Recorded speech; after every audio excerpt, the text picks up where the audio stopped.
Average बच्चा था, लेकिन उसने अपने आंसर को इस तरीके से लिखा, कैसे हेडिंग को लिखा, कैसे अपने एक एक क्वेश्चन को सॉल्व किया, वो सब कुछ आज की इस वीडियो में आपको बताऊंगा कि आप भी इसी तरीके से अपनी कॉपी को 2023 की बोर्ड परीक्षा में लिख कर आओ। अगर सोचो कि एक प्रश्न में अगर आधा नंबर भी आप कटता है, हर पेपर में 20-20 क्वेश्चन होते हैं, तो एक पेपर में आपके 10 नंबर कट जाएंगे। इसी तरीके से आपके 5 सब्जेक्ट है तो 50 नंबर तो आप ऐसे ही बचा सकते हो, जो आज के इस वीडियो में आपके पॉइंट बताऊंगा। आप भी ये गलती कर रहे हो, लेकिन आज से इसको आपको सुधारना है। जितने भी बच्चे इस वीडियो को देख रहे हैं, सबसे पहले वीडियो को लाइक कर दो, चैनल पर नया तो सब्सक्राइब करके बेल आइकन प्रेस कर लो और वीडियो को लास्ट तक देखना। आप खुद कमेंट करोगे कि सर ये गलती मैं कर रहा था लेकिन अब नहीं करूंगा।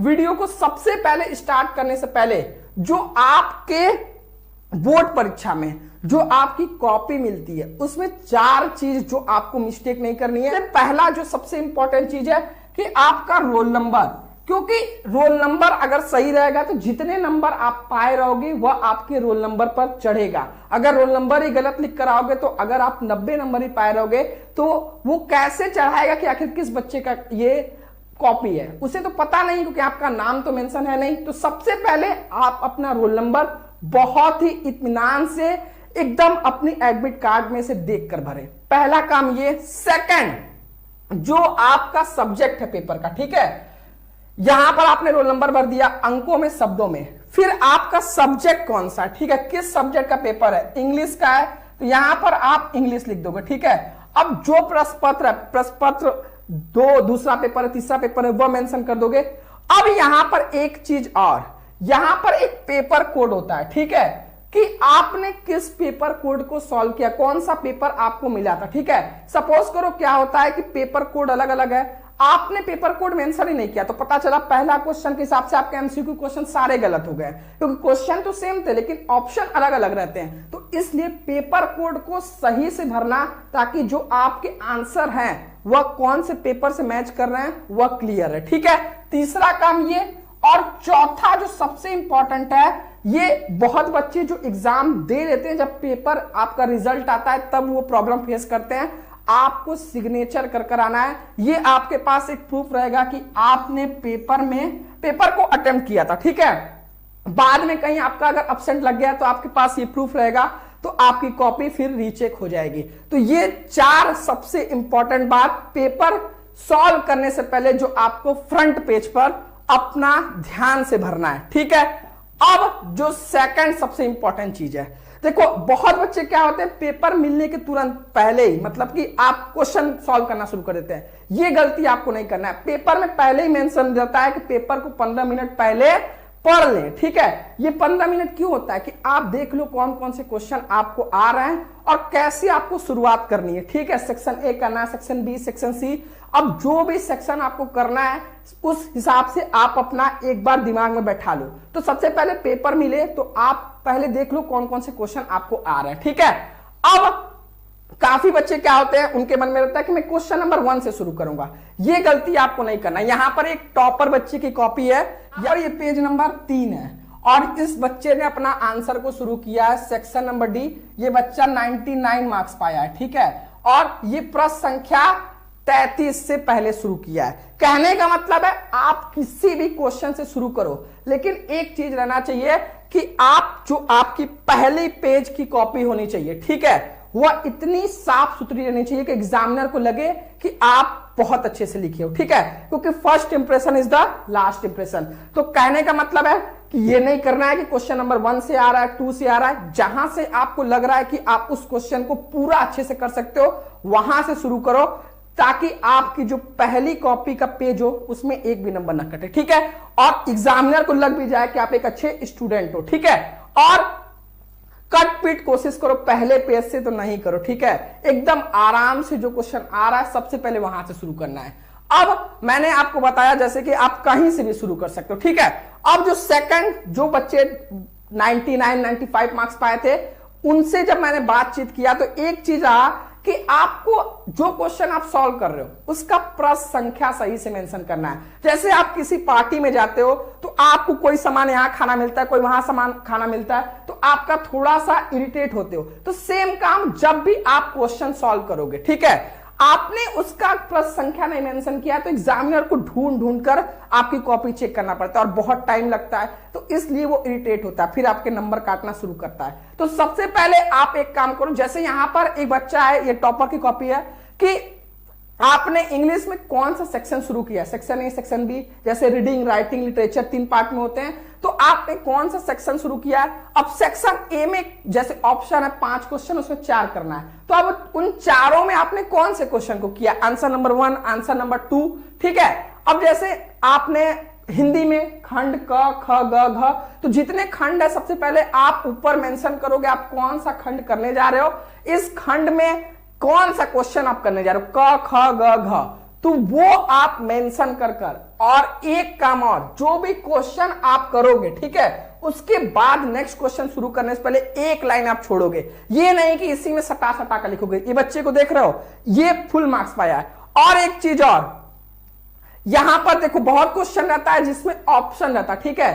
क्वेश्चन नंबर प्रश्न संख्या 1 है, सेक्शन नंबर ए, प्रश्न संख्या 1, उसमें 4 ऑप्शन है। तो यहां पर देखो जैसे सेक्शन ए बच्चे ने मेंशन किया, अब प्रश्न संख्या ए में कौन सा ऑप्शन सही है, ऑप्शन नंबर सी सही है, और ऑप्शन नंबर सी का सही ऑप्शन भी यहां पर मेंशन कर दिया है। अब क्वेश्चन नंबर 4 का ऑप्शन नंबर डी सही है, तो ऑप्शन नंबर डी भी लिख दिया है, और कौन सा ऑप्शन नंबर सही का आंसर है वो भी मेंशन कर देना। यानी आपको चीजों को इस तरीके से प्रस्तुत करना है कि एग्जामिनर को कहीं ढूंढने की जरूरत ही ना पड़े, उसे एकदम साफ दिख जाए कि अच्छा सेक्शन ए में क्वेश्चन नंबर 1 का सी ऑप्शन सही है, तो एग्जामिनर को एक आंसर सीट कॉपी मिलती है कि मतलब क्या क्या उसमें सही जवाब है, तो वो उससे मैच तुरंत कर ले, तो फिर उसको भी लगेगा नहीं बच्चे ने बहुत साफ सुथरा और बहुत मेहनत किया है, ठीक है। इसी तरीके से यहां पर आप देख सकते हो क्वेश्चन नंबर 1 का ऑप्शन नंबर डी, तो इस तरीके से आपको एक एक चीज मेंशन करना है। अब यहां पर बहुत सारे ऐसे क्वेश्चन होते हैं, जैसे यहां पर ध्यान दो, प्रश्न संख्या 3 है, ठीक है।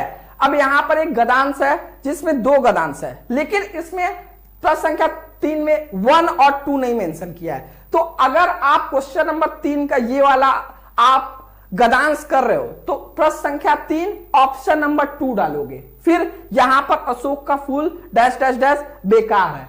इस तरीके से आपको शुरू करना है, इसमें तो मेंशन है ही नहीं कि ए बी, तो ये आपको काम करना है, ठीक है। अब यहां पर जैसे निम्नलिखित में से किसी एक लेखक का साहित्यिक परिचय लिखना है, ठीक है। तो आप प्रश्न संख्या 5 का क कर रहे हो, अब क में फर्स्ट सेकंड थर्ड कौन सा कर रहे हो, अब एपीजे अब्दुल कलाम का कर रहे हो, तो आप ऊपर हेडिंग लगा दोगे एपीजे अब्दुल कलाम, ठीक है। कहने का मतलब है कि आपने जो भी क्वेश्चन को आप कर रहे हो उसका प्रश्न संख्या सही से डालना है, ताकि आपको जो भी आपने जवाब दिया है वो एग्जामिनर तुरंत उसको मैच करके आपको नंबर दे सके, जैसे इस बच्चों ने अपने आंसर को रिप्रेजेंट किया है, ठीक है। सबसे इंपॉर्टेंट बात है, कुछ बच्चे ऐसे होते हैं कि जैसे बड़े बड़े जो क्वेश्चन आते हैं 5 नंबर 8 नंबर में, तो उसमें 2-3 क्वेश्चन को मिलाकर एक क्वेश्चन बना दिया जाता है। तो उसमें अगर कोई बच्चे को एक क्वेश्चन आ रहा है, उसका दूसरा तीसरा पार्ट नहीं आता है, तो उसे लगता है यार पूरा आंसर नहीं है तो मैं इसको छोड़ दूं।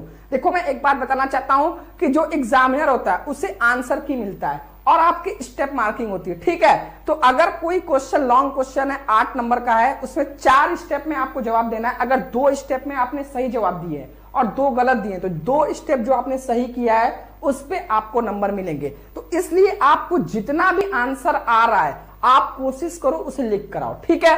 और बहुत बच्चे क्या होते हैं कि क्वेश्चन को छोड़कर चले जाते हैं। देखो कोई निगेटिव मार्किंग तो है नहीं, इसलिए कोशिश करो, कोशिश नहीं अभी से हैबिट डालो, जितने भी आप सैंपल पेपर सॉल्व करो, मॉडल पेपर सॉल्व करो, आप हर एक क्वेश्चन को टच करने की कोशिश करो, एक भी क्वेश्चन को छोड़कर नहीं आना, क्योंकि निगेटिव मार्किंग नहीं है। अगर आप कुछ भी लिख कर आओगे तो आपको 1 नंबर 2 नंबर तो मिलेंगे, और वह भी आपके परसेंटेज को बहुत बढ़ाएंगे अगर आपने सभी क्वेश्चन को अटेम्प्ट कर आए, ठीक है। तो अपने मन में अभी से ये दिमाग में बैठा लो कि आपको एक भी क्वेश्चन को छोड़कर नहीं आ रहा है। आपको उस क्वेश्चन का जवाब अगर नहीं आ रहा है, तो अगर उस टॉपिक से रिलेटेड कुछ आ रहा है तो आपको उसको लिख कर आना है, ठीक है। ये अपने दिमाग में अभी से बैठा लो। जितने भी आप सैंपल पेपर सॉल्व करो, जो भी पिछले साल के पेपर प्रैक्टिस पेपर सॉल्व करो, उसमें आप जितने भी क्वेश्चन को, जो भी पेपर को सॉल्व करो, हर एक क्वेश्चन का जवाब आप लिखने की कोशिश करो, ठीक है।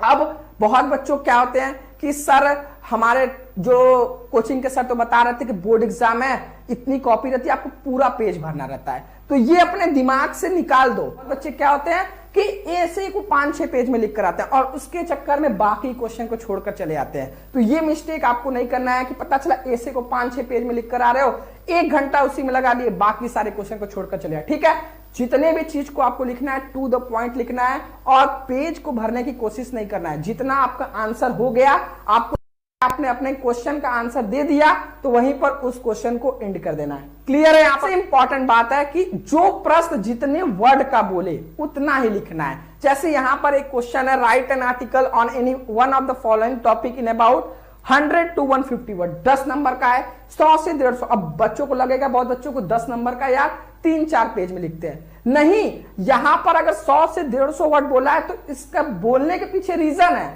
कि आपको इतने ही वर्ड में लिखना है। एग्जामिनर चाहता है कि आप कम शब्दों में कैसे अपने आंसर को इतना अट्रैक्टिव बनाओ कि जो पूछा जाए उसको लिख दो।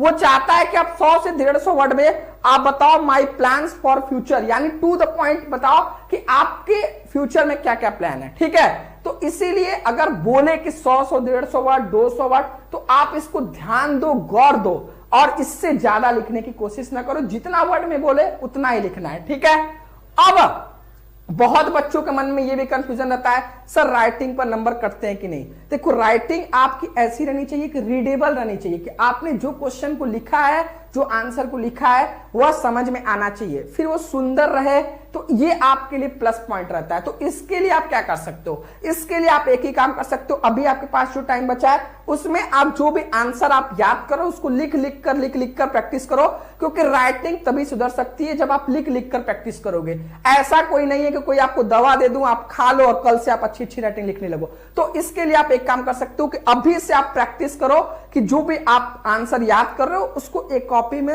अपनी फेयर कॉपी में लिख लिख कर, जो पेन से आपको लिखना है लिख लिख कर प्रैक्टिस करो और आपकी राइटिंग ऑलरेडी बहुत अच्छी हो जाएगी। ठीक है, और ऐसा नहीं है कि अगर आपकी राइटिंग एकदम खराब है तो थोड़ा मेहनत करने की जरूरत है। अगर थोड़ा बहुत ठीक है, जो लिखते हो वह आपके जो टीचर हैं स्कूल को समझ जाते हैं, तो फिर बोर्ड एग्जाम में भी आपका काम हो जाएगा, उस पे नंबर नहीं कटेगा। इतना उसके बारे में सोचना नहीं है, बस अभी से थोड़ा थोड़ा उसकी प्रैक्टिस करते रहो। ठीक है, अब कुछ महानुभाव होते हैं जो क्या कहते हैं कि सर मैं अगर कमेंट करते रहते हैं, सर अगर मैं अपनी कॉपी में, ठीक है, पैसा रख के आ जाऊं सर 2000 रुपए और बोल दूं कि मुझे पास कर दिया जाए। ठीक है, या कुछ बच्चे ऐसे होते हैं जो इमोशनल बातें लिखना चाहते हैं। ठीक है, जैसे अगर कॉपी जब चेक होती है तो आप देखते नहीं हो कि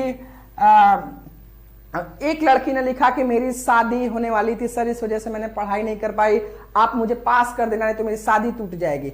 तो इस तरीके से अगर आप कुछ लिखोगे, देखो जो एग्जामिनर है वह भी बधा हुआ है, उसे भी पहले ही बता दिया जाता है कि जो बच्चे ने जितना आंसर लिखना है उतना ही आपको नंबर देना है। तो इसलिए आप कितना भी लिखोगे उससे प्रभाव नहीं पड़ने वाला है, आप जो भी सही लिख कर आओगे आपको उतना ही मार्क्स मिलेगा। ठीक है, आपको क्वेश्चन को क्या करना है, टू द पॉइंट लिखना है, जितना आपसे पूछे उतना ही आपको लिख कर आना है। आपको चीजों को टू द पॉइंट, आपको बहकाने की कोशिश नहीं करना है। ठीक है, और जो सबसे इंपॉर्टेंट बात है, क्वेश्चन को आपको जो भी क्वेश्चन है उसको प्रश्न संख्या 1, 2 जितना भी है उसमें थोड़ा गैप रखना।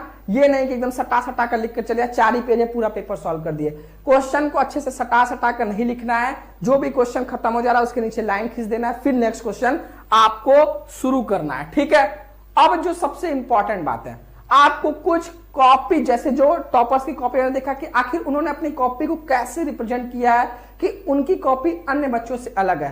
तो कुछ आपके लिए मेरे तरफ से टिप्स है कॉपी को सबसे अलग बनाने के लिए। सबसे पहले जो भी आपने फॉर्मूला, और अगर आप कोई क्वेश्चन न्यूमेरिकल सॉल्व कर रहे हो तो लास्ट में आप एसआई यूनिट जरूर लिखो। ठीक है, एसआई यूनिट फाइनल आंसर जो है उसको बच्चों ने हाईलाइट किया है तो वहां पर पूरे नंबर मिले। तो आपको भी यही करना है, जो भी एसआई यूनिट है, जो भी फॉर्मूला है, जो भी लास्ट आंसर आपका होता है न्यूमेरिकल का, उसको आपको अच्छे से ब्लैक पेन से अंडरलाइन कर देना है। ठीक है, आपको बायो में जहां भी आपको फिगर बनाकर लगता है, जहां भी आपको ऐसे लिख रहे हो, एग्जाम्पल देने की जरूरत है कि आपका ऐसे और अट्रैक्टिव हो सके, तो वहां पर आप फिगर बनाओ, वहां पर आप एग्जाम्पल लिखो, एग्जाम्पल के तहत अपने आंसर को समझाओ और एग्जाम्पल को ब्लैक पेन से लिखो। ठीक है, अब जो भी आप क्वेश्चन, बड़े क्वेश्चन लिख रहे हो, उसके पॉइंट को अंडरलाइन करो अगर वहां पर कुछ आपने इंपॉर्टेंट चीज लिखा है, ठीक है। जैसे हर चीज, हर क्वेश्चन में कुछ इंपॉर्टेंट पॉइंट होते हैं, तो जो भी इंपॉर्टेंट पॉइंट है उसको अंडरलाइन कर दो कि एग्जामिनर को तुरंत पता चल जाए कि यहां पर आपने कुछ इंपॉर्टेंट लिखा हुआ है, ठीक है।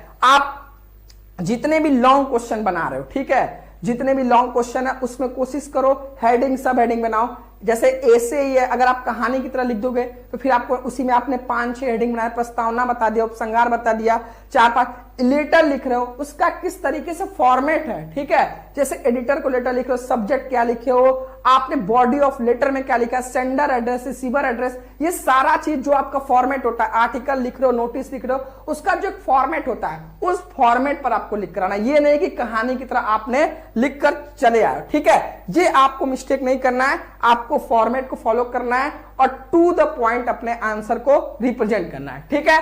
अब एग्जामिनर, देखो एग्जामिनर भी आपका नंबर नहीं काटना चाहता है, उसकी भी मजबूरी होती है। वो आखिर नंबर आपका कब काटता है, जब आप उसे लगता है कि आपने क्वेश्चन को गलत लिखा है और गलत ही पूरा लिख दिया है, जो भी आपने आंसर लिखा है वो क्वेश्चन से बिल्कुल मैच नहीं हो रहा है, तब तो वो आपके आंसर को कट कर देता है। या फिर आप बस घुमा फिरा रहे हो, ठीक है। जो एग्जामिनर है उसे 10-15 साल का एक्सपीरियंस है, वो 10-15 साल से उसी सब्जेक्ट की कॉपी चेक करते आ रहा है, तो उसे पता है कि आपने जो लिखा है वो समझ जाता है कि आप घुमा रहे हो कि आपने आंसर को सही से लिखा है, ठीक है। इसलिए जो भी आंसर को लिखो टू द पॉइंट लिखो, मैं आपको बार बार बोल रहा हूं। और जो बहुत बच्चे करते हैं स्पेलिंग मिस्टेक, ग्रामर मिस्टेक, तो इसको आप प्रैक्टिस करो कि स्पेलिंग आपकी मिस्टेक ना हो, ठीक है। फाइनल आंसर, बहुत बच्चे होते हैं मैथ क्वेश्चन सॉल्व किए, लास्ट का आंसर ही छोड़ दिए, ठीक है, जल्दी जल्दी में, यानी क्वेश्चन तो पूरा सॉल्व किया, लास्ट का आंसर ही नहीं लिखे, न्यूमेरिकल सॉल्व किए, लास्ट का जो फाइनल आंसर वही नहीं लिखे।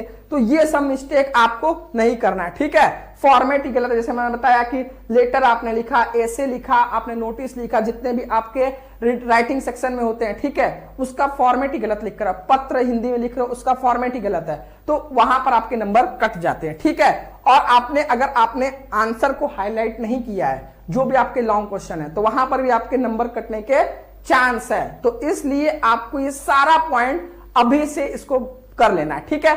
अब जितने भी आपके पास टाइम बचे हैं, ये अपने कॉपी में जब भी आप आंसर को लिखो, जितने पॉइंट मैंने बताए उन सभी को फॉलो करो, आपके एक नंबर भी नहीं कटेंगे। जितना टाइम आपके पास बचा है, सबसे पहले एक सब्जेक्ट पे फोकस ना करो, क्योंकि मैंने बहुत सारे ऐसे बच्चों को देखे हैं जो अपना 3-4 सब्जेक्ट बहुत अच्छे से कर लेते हैं, लेकिन 1-2 सब्जेक्ट गड़बड़ाने की वजह से उनका पूरा परसेंटेज बिगड़ जाता है। तो आप अपने सभी विषयों को टाइम दो।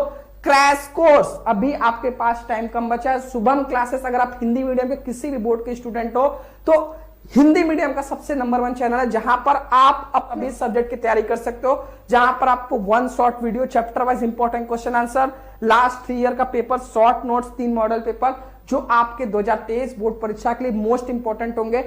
ये वो बच्चे हैं जो हमारे चैनल से पढ़ाई कर 90%, 95% स्कोर किए हैं। आप भी कर सकते हो, बस जो चीजें बताई जा रही हैं उनको आप डेली फॉलो करो, ठीक है। जिनको भी इस बैच पे जुड़ना है, आप UP, Bihar, MP, Rajasthan board, किसी भी बोर्ड के स्टूडेंट हो, आप हिंदी मीडियम से, तो आप इस बैच को ज्वाइन कर सकते हो। प्ले स्टोर से आप शुभम क्लासेस ऐप, जिसपे 1 लाख डाउनलोड है, इसको डाउनलोड करके डायरेक्ट यहां से पेमेंट करके जुड़ सकते हो, नहीं तो आप इन दोनों नंबर पर व्हाट्सएप कर सकते हो। अभी पढ़ाई कर रहे हो, आपने क्वेश्चन बैंक ले लिया है, उसमें से जो भी इंपॉर्टेंट क्वेश्चन 2-3 साल जो भी क्वेश्चन आए उनको आप लिख लिख कर प्रैक्टिस करो, उन क्वेश्चन को आपको छोड़ना नहीं है, ठीक है। चैप्टर वाइज शुरू करो, जो भी चैप्टर में आपके 2-3 साल क्वेश्चन पूछे गए पिछले साल, उन सभी क्वेश्चन को याद करते चलो, ठीक है। ज्यादा मार्क्स के जितने भी लेसन है, सबसे पहले उन पे फोकस करो, जो चैप्टर से आपके ज्यादा मार्क्स से क्वेश्चन आ रहे हैं, ठीक है। और सबसे इंपॉर्टेंट 3 साल का पेपर, कम से कम 3 साल के पेपर से जितने भी क्वेश्चन आए हैं उनको कोशिश करो कि आप याद करने की, ठीक है। तो ये आपके लिए कुछ इंपॉर्टेंट टिप्स है, जिससे आप फॉलो करके जैसे 90-95% स्कोर किए हैं आप भी कर सकते हो। इस चैनल को सब्सक्राइब नहीं करो, सब्सक्राइब करो। वीडियो को पसंद आए तो वीडियो को लाइक करो, अपने सभी दोस्तों को शेयर करो। और जो भी बच्चा हिंदी मीडियम का है, क्लास 10 का, 12th का, अपने सभी विषयों की कंप्लीट तैयारी करना चाहता है, आज ही आप ये एप्लीकेशन शुभम क्लासेस डाउनलोड करके डायरेक्ट यहां से पेमेंट करके 799 पर जुड़ सकते हो, नहीं तो इन दोनों नंबर पर व्हाट्सएप कर सकते हो। आप किसी और से भी पेमेंट कराकर जुड़ सकते हो। आपको ये वीडियो कैसा लगा कमेंट बॉक्स में बताओ। नेक्स्ट वीडियो आप किस टॉपिक पे चाह रहे हो ये भी कमेंट बॉक्स